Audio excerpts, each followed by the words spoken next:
Yo, what up? It's Gok, back again on YouTube, and we're here today to check out kind of a different way that I edit photos. Up until now, I've been kind of showing you how to do different things on your iPhone and on film cameras, and today I'm going to show you how to actually edit and kind of make your photos look like they're taken on film. It's a very popular thing that's been growing, especially on Instagram. To be honest, I shoot a lot of photos on both film cameras and my DSLR, as well as my iPhone, but film in general, A, takes a lot of time, B, takes a lot of money, and it's kind of just a pain in the ass. So while I love doing it, usually I kind of just throw it from my camera to my phone and I just kind of edit them real quick so that I can post them on Instagram really quickly and cheaply. And so today I'm just going to go over one of my favorite apps and kind of show you how to use it. So personally, I really love shooting on film. I have a 35mm and a medium format film camera, and I love taking film whenever I can, but the reality is that it takes a lot of time and a lot of money. I know most of you guys know that like a roll typically is like 10 bucks. You have to pay for developing, which is like another 10 bucks.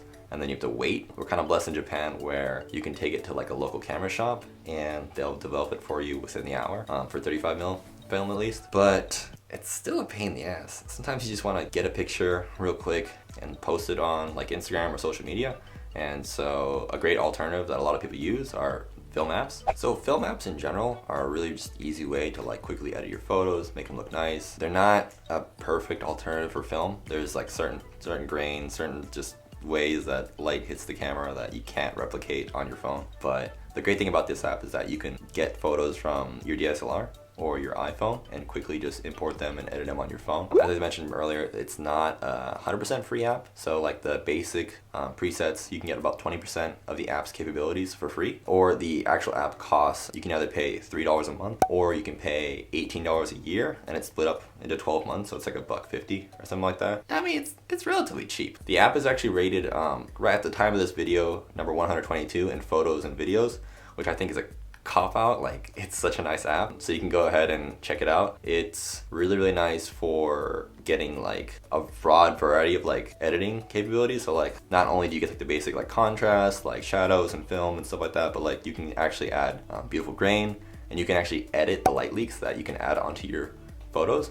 And so it's really nice, really easy, and one of my favorites right now. Yeah, so let me go ahead and show you how to edit on the app. It's really easy, and let's go to it. So once you get to your phone, you want to open up Afterlight. What you want to go down and go ahead and do is you want to import whatever photo that you want to edit this time. I've got one I took yesterday. This photo I kind of haven't really edited. It's kind of just like a basic shot.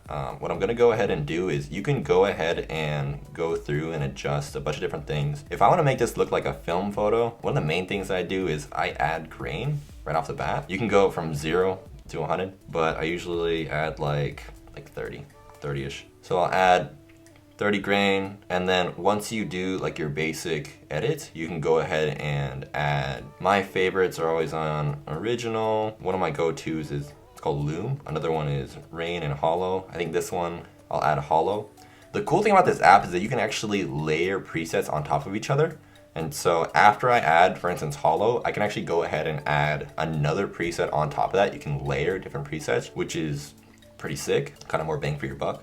For this one, I'm just gonna leave it just with the one preset. And then finally, my last thing I do is I add either dust or a light leak. Kind of basic, but like, I kind of like the way it looks.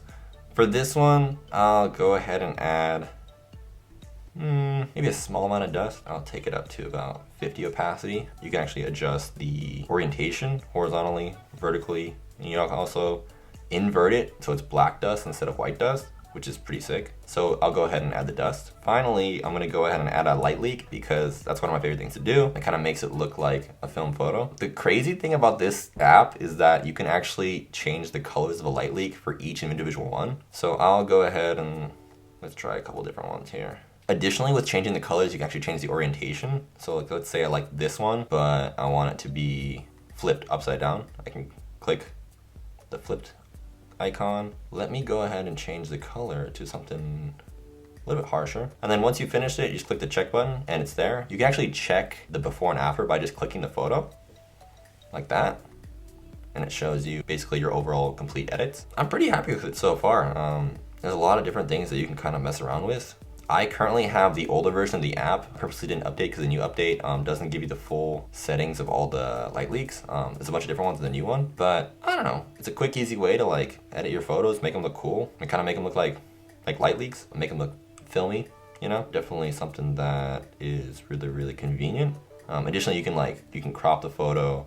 You can kind of like fix the orientation and stuff like that, and then even add like text and make it mirrored. Once you're done, go ahead and click done, and then you can choose the final size you want to export your photo in. I just choose max, and then you can send it directly to Instagram. I just save it for later. That's it.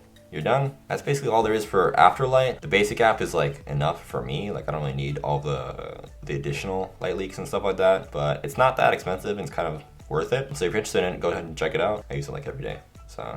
And it beats waiting and paying for film all the time. I love film, but this is easier and I don't know, you can do both. All right, that's all I got to talk about for this app. Appreciate you sticking around until the end. Go ahead and hit the subscribe if you want to check out more videos. I don't really post super often, you know, so hit the notification bell. You'll not miss my next video. But I'm thinking about doing more of these more often here and there. Apps, film cameras, stuff like that. So stay tuned for more. Follow my Instagram to see what I post. I post every day from mostly Japan. So it's at Gakuyen. I'll put a link in the description. See you soon.